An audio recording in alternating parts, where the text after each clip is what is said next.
This channel does not promote any violent, harmful, or illegal activities. All content provided by this channel is meant for an educational purpose only. Cancer Healer Center, a new beginning.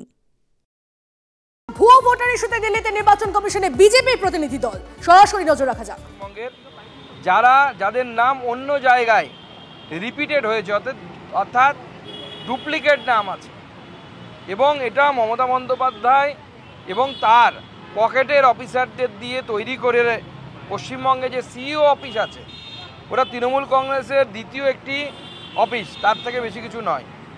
সেই অফিসকে দিয়ে এবং তার নিচে BDO, SDO এবং সেখানে প্রচুর পরিমাণে contractual staff যাদেরকে দিয়ে কাজটা করানো হয়, তারা এই নামগুলোকে ঢুকিয়েছে।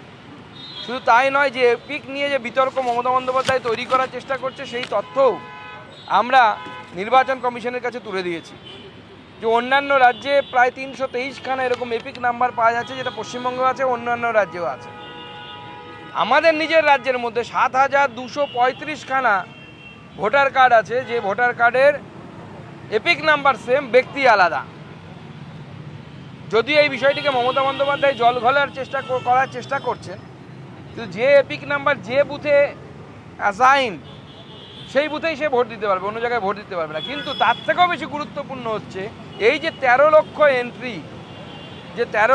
এন্ট্রি এক একজন ব্যক্তির মিলে যাচ্ছে, বাবার নাম মিলে যাচ্ছে, মানে রিলেটিভের নাম দিতে হয় আপনারা জানেন, অথবা ডেট অফ বার্থ, অথবা তার নাম, এই ক্রাইটেরিয়াগুলো ম্যাচ করে যাচ্ছে, যেখানে দেখা যাচ্ছে ডবল এন্ট্রি হয়ে আছে।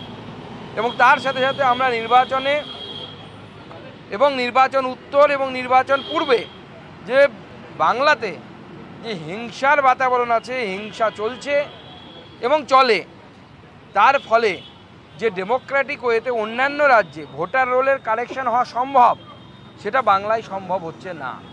সেজন্য আমরা চেয়েছি একটা এক্সটেন্সিভ রিভিউ হোক এই ভোটার লিস্টের, এই ভোটার রোলের এক্সটেন্সিভ রিভিউ হোক, এবং সেই রিভিউর মাধ্যমে বাড়ি বাড়ি গিয়ে নির্বাচন কমিশনের লোক তারা রিভিউ করুক। এবং তার সাথে সাথে নির্বাচন কমিশন এখনকার দিনে যে নতুন নতুন টেকনোলজি আছে, আমরা দেখতে পাচ্ছি যে এক বছর হয়তো 1 লক্ষ গোটা পশ্চিমবঙ্গে ওল্ড পেনশন বন্ধ হয়ে গেল, ওল্ড এজ পেনশন, অথচ তাদের নাম ভোটার লিস্টে আছে। অথচ সেই ডেটা আমরা সরকারি ওয়েবসাইট থেকে পেতে পারি এবং সেটাকে আমরা ডিলিট করতে পারি। ঠিক সেরকম প্রত্যেকটি শ্মশানে, কবরস্থানে কারা মারা যাচ্ছে তাদের এন্ট্রি হয়, ডিজিটাল এন্ট্রি হয়, তাহলে সেই নামগুলো কেন বাদ যাবে না? এই নিয়েও আমরা নির্বাচন কমিশনের কাছে আমাদের অভিযোগ জানিয়েছি। নির্বাচন কমিশন অত্যন্ত সিরিয়াস এই ব্যাপারে, এবং বিশেষ করে বাংলায় যে হিংসা, নির্বাচনের হিংসা, সেই নিয়েও নির্বাচন কমিশন অত্যন্ত কনসার্ন। এবং নির্বাচন কমিশন আমাদের আশ্বস্ত করেছেন এই সমস্ত নাম আগামী দিনে যেন ভোটার লিস্ট থেকে বাদ যায়, তার জন্য নির্বাচন কমিশন তাদের যে করণীয় সাংবিধানিক যে আমাদের পরিকাঠামো আছে, সেই পরিকাঠামোর মাধ্যমে সমস্ত কিছু করবে। আপনারাও বলছেন, বিজেপিও বলছেন, কিন্তু এক্ষেত্রে যেটা তৃণমূল দাবি করছে যে যারা এই ভুলের নেপথ্যে আছে তাদের শাস্তি হওয়া উচিত, আপনারা কি এটা মনে করছেন? দেখুন, প্রথম কথা হচ্ছে ডুপ্লিকেট এপিক বলে তৃণমূল যে জল ঘোলা করার চেষ্টা করছে। আমি আগেই বললাম যে আমার নামে যদি আমার এপিক কার্ড যদি এক হয় আপনার সাথে, আপনি আমার বুথে ভোট দিতে পারবেন, আমি আপনার বুথে ভোট দিতে পারবেন, আপনি আপনার বুথে ভোট দেবেন, আমি আমার বুথে ভোট দেবো, এটা অত বড় সমস্যা নয়। জল ঘোরা করে অন্য জায়গায় তিনি ঢাকতে চাইছেন।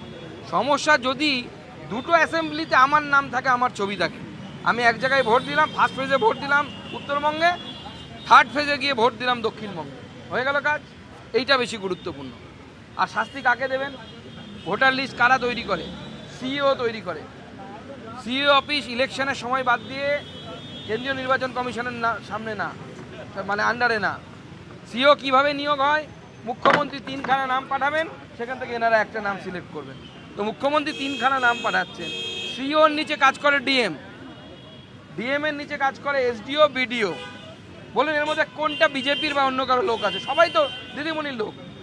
দিদিমণি আমাদের রাজ্যে এমন আইএস অফিসারদেরকে বছরের বছর শান্টিং করে রেখেছেন, ডিএম হতে দেননি যারা দিদিমণির কথা শোনে না। আমি নাম বললে নাম দিয়ে দেবো। অতএব উনি তাদের বংশবদ অফিসার, পকেটে যিনি থাকবেন তাদেরকে তিনি সব জায়গায় বসান। তাহলে নির্বাচন কমিশনের উপরে যে আরোপ লাগানোর চেষ্টা করা হচ্ছে, কোনো চান্সই নেই, পুরোটাই রাজ্য সরকারের হাতে। ধন্যবাদ। ভালো আছে। একটা প্রশ্ন, তৃণমূল কংগ্রেসের তরফ থেকে যেটা বলা হচ্ছে যে তারা নির্বাচন কমিশনের কাছে আসবে, এটা জানতে পারার পর আপনাদের অস্বস্তি বেড়েছে, তার কারণ তারা তথ্য তুলে ধরেছেন, সেই কারণে আপনারা তাদের 1 ঘন্টা আগে এসে নির্বাচন কমিশনে এসে পৌঁছেন। দেখুন, এই বাচ্চা ছেলের মতো বাচ্চার ছেলেরা মাঠে খেললে যেরকম করে সেরকম ওনারা কবে মেল করেছে নির্বাচন কমিশনকে বলুন, আর আমরা কবে নির্বাচন কমিশনকে মেল করেছি সেই ডেট দেখা হোক, তাহলেই তো বোঝা যাবে কে আগে করেছে। আমরা তো অনেক আগেই সিদ্ধান্ত নিয়েছি, মাননীয় গৃহমন্ত্রী অমিত শাহজির সাথে দেখা হওয়ার পরই আমরা সিদ্ধান্ত নিই যে আমরা নির্বাচন কমিশনে আসবো। এর সাথে তৃণমূলের কোনো সম্পর্ক নেই। তৃণমূলকে বলবো আরও 5 বার আসুন। তৃণমূল কংগ্রেস যদি সত্যি ফ্রেশ এবং ইলেকশন করাতে চায়, আমি তৃণমূল কংগ্রেসকে প্রস্তাব দিচ্ছি, তৃণমূল কংগ্রেস নির্বাচন কমিশনকে প্রস্তাব দিক যে ভোটার কার্ড আর বায়োমেট্রিক ডেটা অ্যাড করে দেওয়া হোক, এবং বায়োমেট্রিক যে থাম্ব ইমপ্রেশন হোক, রেটিনা স্ক্যানিং হোক, তারপরে ভোটারদেরকে ঢুকতে দেওয়া হোক। আমরা তাদের রাজি আছি, তৃণমূল কংগ্রেসের হিম্মত হবে না তাদের রাজি হওয়ার। তৃণমূল কংগ্রেস ছাপ্পা দিয়ে যেতে তারা জানে। বায়োমেট্রিক করে দিন, বায়োমেট্রিক ডেটা নিয়ে ভোটার কেন্দ্রে ভোটার ঢুকুক। ধন্যবাদ।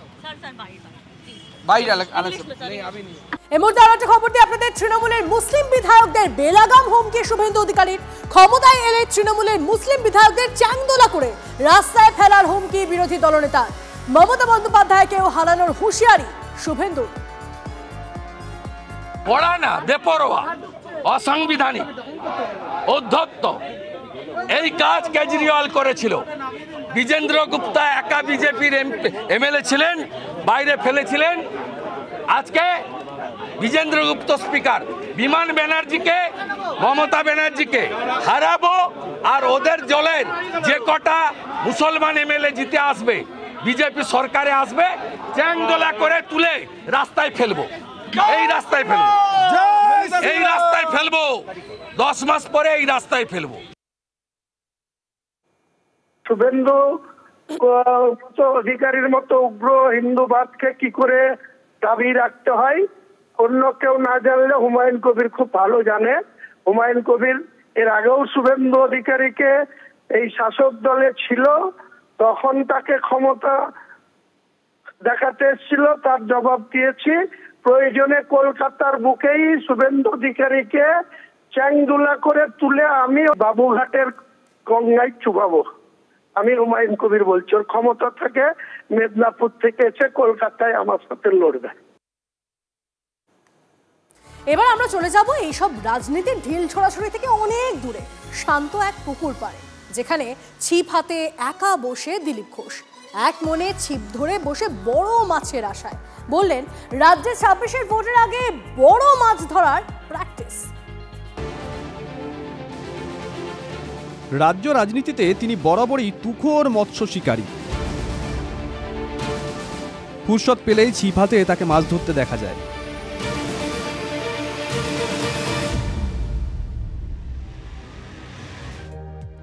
বুধবারও হুগলির পান্ডুয়ায় দিলীপ ঘোষকে পাওয়া গেল ছিপ হাতে। আমাদের মগরাতে জেলা প্রেসিডেন্ট তুষার মজুমদারের বাড়ি আসার ডিউ ছিল, এলাম, তাদের এখানে মাছ ধরাও প্র্যাকটিস হলো। মাছ ধরার চাঁদ তৈরিই ছিল। জলে চার দিয়ে ছিপ ফেলে বসে পড়েন দিলীপ ঘোষ। প্রায় ঘন্টা দুয়েকের চেষ্টায় অবশেষে ছিপে ওঠে পুঁটি মাছ।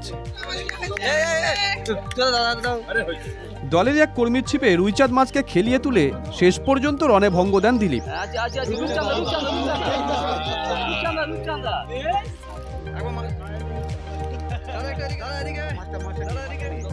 চার, টোপ, হুইল ছিপ সব আয়োজন সত্ত্বেও ছোট মাছেই সন্তুষ্ট থাকতে হয় রাজ্য বিজেপির প্রাক্তন সভাপতিকে। কেন, তার ব্যাখ্যাও দিলেন দিলীপ। এই যে জলা এখানে আছে না, বালি খাদান, বিশাল গভীর গভীর বড় বড় মাছ আছে বলে, তার জন্য আলাদা টেকনিক লাগাতে হয়। আমরা সে পুঁটি থেকে আরম্ভ করে রূপচাঁদ সব মাছই ধরলাম, ধরলেই ধরা পড়লো। বলছি 26-এর আগে আরো কি বড় কিছু উঠবে? বড় মাছই ধরো, প্র্যাকটিস চলছে। গভীর জলে বড় মাছের জন্য যে আলাদা কায়দা দরকার তা বিলক্ষণ জানেন দিলীপ। কারণ রাজ্য রাজনীতির গভীর জল থেকে বিজেপির ঘরে সবচেয়ে বেশি মাছ উঠেছিল এই প্রাক্তন বিজেপি সভাপতির আমলেই। শাসক দলের রাঘব বোয়াল থেকে চুনোপুটি, ঝাঁকি ভরে উঠেছিল পদ্ম শিবিরের। হলদিয়ায় তাপসী মণ্ডলের মতন দলবদল করে আসা সেই নেতাদের অনেকেই আবার বিজেপি ছেড়েও দিয়েছেন। ইলেকশন এলে একটু অদল বদল হয় সব জায়গায়, তো গত ইলেকশনের আগে বহু মানুষ আমাদের সঙ্গে এসেছিলেন, তাদেরকে আমরা টিকিটও দিয়েছিলাম, কেউ জিতেছেন কেউ জিতেননি, তার মধ্যে অনেকে চলে গেছিলেন। এখন অনেকে মনে হচ্ছে কি জানি বিজেপি জিততে পারবে কিনা, নিজেকে সেফ জায়গায় নিয়ে যাওয়ার চেষ্টা করছেন। পশ্চিমবাংলার রাজনীতির এটা একটা অংশ। এক দল থেকে আরেক দলের নেতাদের এই যাতায়াতকে স্বাভাবিকভাবেই নিচ্ছেন দিলীপ। হয়তো সে কারণেই নিজের মাছ ধরার পুরনো প্র্যাকটিসটা আরও একবার ঝালিয়ে নিচ্ছেন। Bureau report, TV9 Bangla.